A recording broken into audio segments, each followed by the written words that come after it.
Problem set 2. Next example number 40. स्क्रीनवर पहा.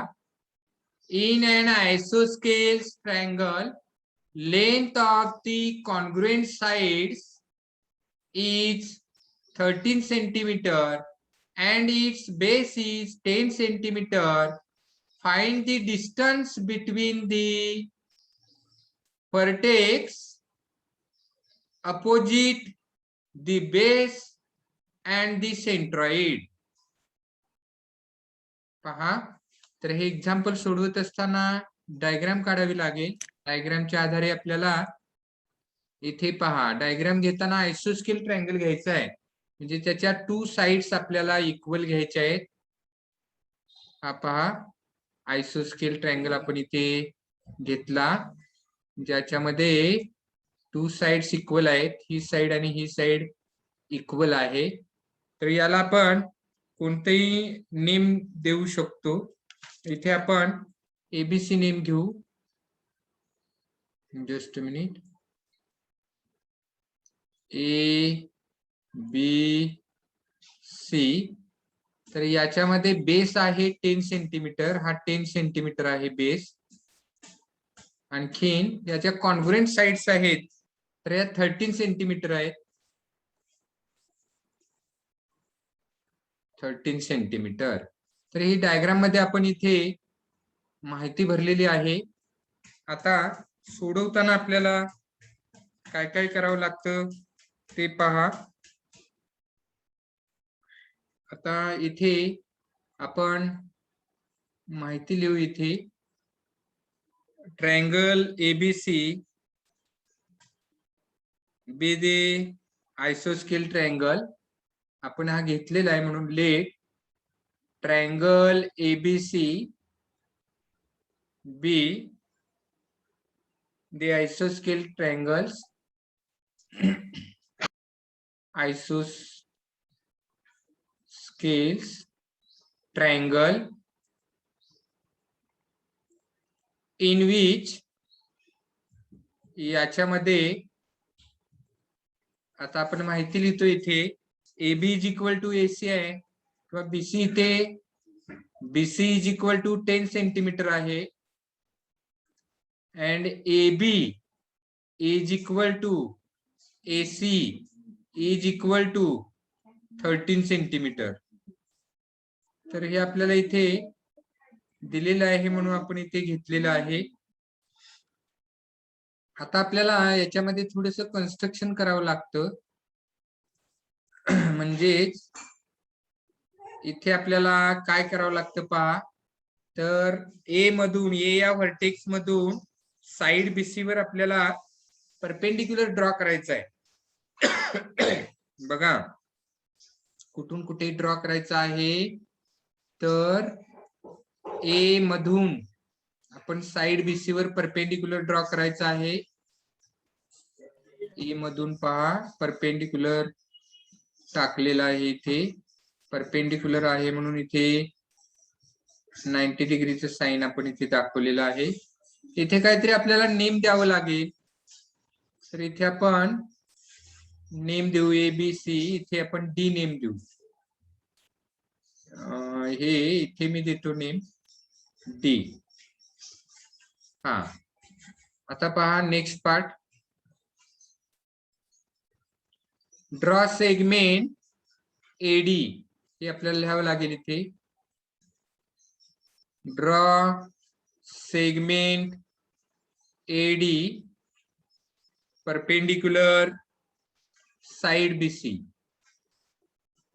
Side BC such that B dash D dash C. तर हे पण आपण इथे लिहू शकतो, B dash D dash C. हा, आता इथे ट्रायंगल AMB पहा. Triangle AMB in triangle ADB पहा.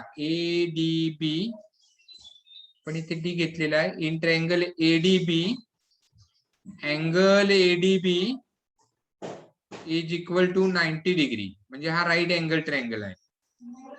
And in triangle ADC, angle ADC is equal to 90 degree. म्हणजे both triangles are right angled triangle. दोन्ही राईट अँगल ट्रायंगल आहेत हे लक्षात घ्या. आणि आता आपल्याला ते कॉन्ग्रुएंट आहेत हे आपल्याला प्रूव्ह करायचं आहे, म्हणून मी इथे आता लिहितोय in right angle triangle, right angled triangle ADB and right angle triangle in right angle triangle ADC. या टू ट्रायंगल्स मध्ये पहा, हायपोटेन्यूज AB कॉन्ग्रुएंट हायपोटेन्यूज AC. का तर हे आपल्याला दिलेलं आहे, गिवन. हे आपल्याला दिलेलं आहे, गिवन ऑलरेडी हे आपल्याला दिलेलं आहे. ओके. त्याच्यानंतर सेगमेंट पहा इथे. आता आणखीन आपल्याला इथे सेगमेंट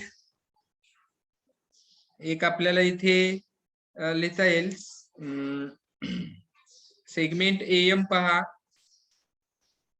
आणि सेगमेंट AM हा दोन्ही मध्ये कॉमन साइड आहे, किंवा साइड लिहू शकतो आपण इथे. Side AD congruent side AD. का तर कॉमन साइड, कॉमन साइड. जरा इथे व्यवस्थित लिहितो, जस्ट मिनिट. हा, याचं रिझन मी इथे खाली लिहितो, पुढे लिहिता येत नाही म्हणून. Common side. आता या टू राईट अँगल ट्रायंगल्स मध्ये आपण इथे हायपोटेन्यूज कॉन्ग्रुएंट दाखवला आणि वन साइड कॉन्ग्रुएंट दाखवलेले आहे. त्यामुळे both triangles are congruent with hypotenuse side test. Okay. तर हे दोन्ही ट्रायंगल कॉन्ग्रुएंट झालेले आहेत पहा. Therefore triangle ADB congruent triangle ADC. इथे बाय हायपोटेन्यूज साइड टेस्ट. पुढे न लिहिता मी इथे खाली लिहितोय, पुढे जागा कमी आहे म्हणून. By hypotenuse side test. हा, आता नेक्स्ट पार्ट पहा.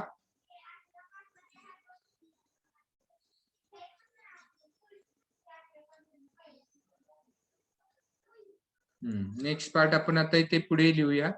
एक्झाम्पल थोडीशी मोठी आहेत, आपल्याला हे याचं प्रेझेंटेशन व्यवस्थित करता आलं पाहिजे. आता हे दोन्ही ट्रायंगल कॉन्ग्रुएंट झाले, मग त्यांच्या करस्पॉन्डिंग साइड्स आपण प्रोपोर्शन कॉन्ग्रुएंट घेऊ शकतो. जसं इथे पहा, BD segment BD, segment BD congruent segment, congruent segment CD. इथे रिझन लिहू शकतो आपण, corresponding sides of congruent triangles, आणि याला नंबर 1 द्यायचा आहे आपल्याला. म्हणजेच काय, देअरफॉर दोन्ही कॉन्ग्रुएंट झाल्या, मग प्रत्येकाची आपल्याला लेंथ काढता येईल. BD is equal to CD is equal to 1/2 into BC. आता इथे BC ची व्हॅल्यू ठेवा, म्हणजे 1/2 इंटू 10. 10 चा हाफ 5 येतो. म्हणजेच आपल्याला इथे therefore BD is equal to CD is equal to 5 centimetre मिळाले आपल्याला इथे. 5 सेंटीमीटर. आता BD आणि CD ची आपण इथे लेंथ काढून ठेवलेली आहे. ओके, इथे पहा ही लेंथ आपण इथे BD is equal to CD is equal to 5 centimetre मिळालेले आहे. आता ट्रायंगल एडीबीचा विचार करा. त्याच्यामध्ये आपल्याला पायथागोरस थेरम यूज करायचा आहे.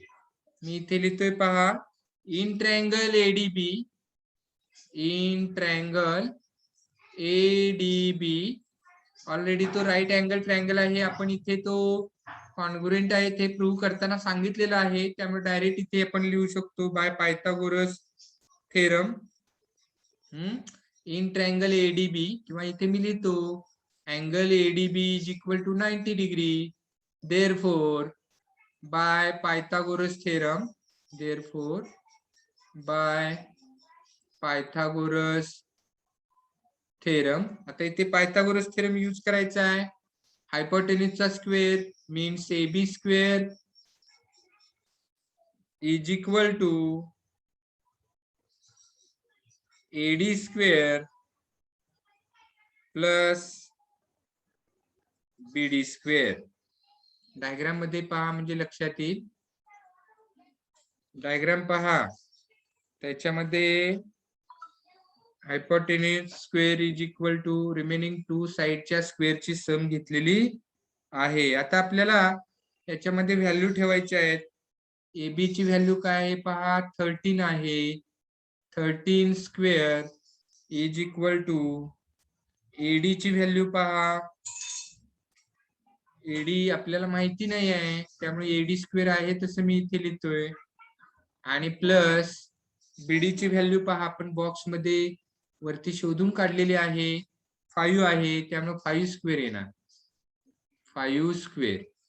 ओके, आता याला सिम्प्लिफाय करायचं आहे आणि आपल्याला एडी ची व्हॅल्यू काढायची आहे. त्यामुळे इथे देअरफॉर इथे पहा AD square is equal to 13 square minus 5 square. 13 square 169 minus 5 चा स्क्वेअर 25. ओके, आता therefore AD square is equal to 144 मिळेल. आता स्क्वेअर रूट घ्यायचा आहे.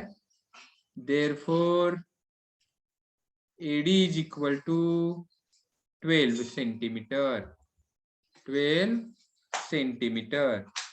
टेकिंग स्क्वेअर रूट्स इथे फार तर आपण लिहू शकतो, टेकिंग स्क्वेअर रूट्स. तर हे रिझन आपण इथे लिहू शकतो. आता इथे आपण एडी ची व्हॅल्यू काढलेली आहे. ओके, आता नेक्स्ट पार्ट पहा. Now we have to find out. इथे पहा एक्झाम्पल मध्ये, find the distance between the vertex opposite the base and the centroid. पहा, हा बेस आहे, खाली बीसी आहे तो, त्याचा अपोजिट व्हर्टेक्स ए आहे इथे ए. ओके, आणि ह्या ए पासून सेंट्रॉइड पर्यंत डिस्टन्स मी इथे दाखवतो पहा हे.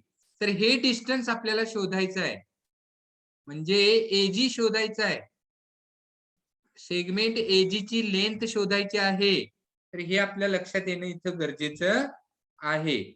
मग आता इथे आपण M is equal to 12 centimetre इथपर्यंत आपण सोडवलं होतं. तर याच्या अगोदर आपण काय दाखवलं, बीडी इज इक्वल टू डीसी दाखवलेलं आहे पहा. तर त्याला नंबर 1 दिलेला आहे. तर BD is equal to CD from 1. आता बीडी इज इक्वल टू जर सीडी असेल तर एडी ही मीडियन झाली, लक्षात ठेवा. Therefore segment AD is the median, is the median. तर सेगमेंट एडी ही मेडियन आहे. ओके. आणि सेंट्रॉइड जो आहे जी लाईज ऑन इट. सेंट्रॉइड जी lies on segment AD. Segment AD म्हणजेच मेडियन एडी वर आहे, हे लक्षात घ्या. आता आपल्याला सेंट्रॉइडची प्रॉपर्टी माहिती असणं गरजेचं आहे. Centroid divides each median in the ratio 2:1. म्हणजे हा एजी हा पार्ट 2 आणि जीडी 1 या रेशिओ मध्ये असतो, हे लक्षात घ्या. किंवा इथे आपण डायरेक्ट लिहू शकतो by centroid property of triangle. मोठे एक्झाम्पल आहे म्हणून डिटेल लिहिण्याऐवजी आपण direct by centroid property of triangle. Property of triangle असं डायरेक्ट लिहू शकतो. तर याच्यामध्ये एजी ची लेंथ असते ती एम च्या 2/3 टाइम्स असते, हे लक्षात घ्या. एजी इज इक्वल टू 2/3 कोणाच्या टाइम्स आहे तर एडी. म्हणजे AG is equal to 2/3 into AD. Okay. आता इथे व्हॅल्यू ठेवायची आहे. Therefore AG is equal to 2/3 into AD ची व्हॅल्यू पहा, आपण यापूर्वी काढलेली आहे. AD is equal to 12 centimetre आलेला आहे पहा, तर इथे ठेवायचं आहे 12. आता याला सिम्प्लिफाय करायचं आहे. 3 4 जा 12 येतात आणि 2 4 जा 8 येतात. त्यामुळं AG is equal to 8 centimetre आपल्याला मिळतं. आणि म्हणून मग इथे आपल्याला लास्टला आन्सर लिहायचं आहे. आन्सर कसं लिहायचं आहे पहा. AG is equal to answer काढायचं नाही, कारण इथे डायग्राम वगैरे काय दिलेलं नाही आहे. त्यामुळे लिहिताना आपल्याला इथे आन्सर लिहिताना कसं लिहायचं आहे पहा. The distance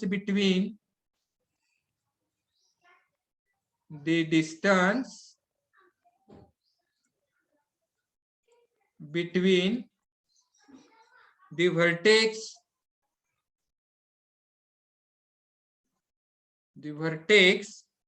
opposite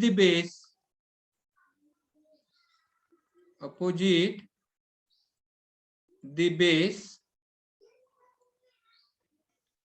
and the centroid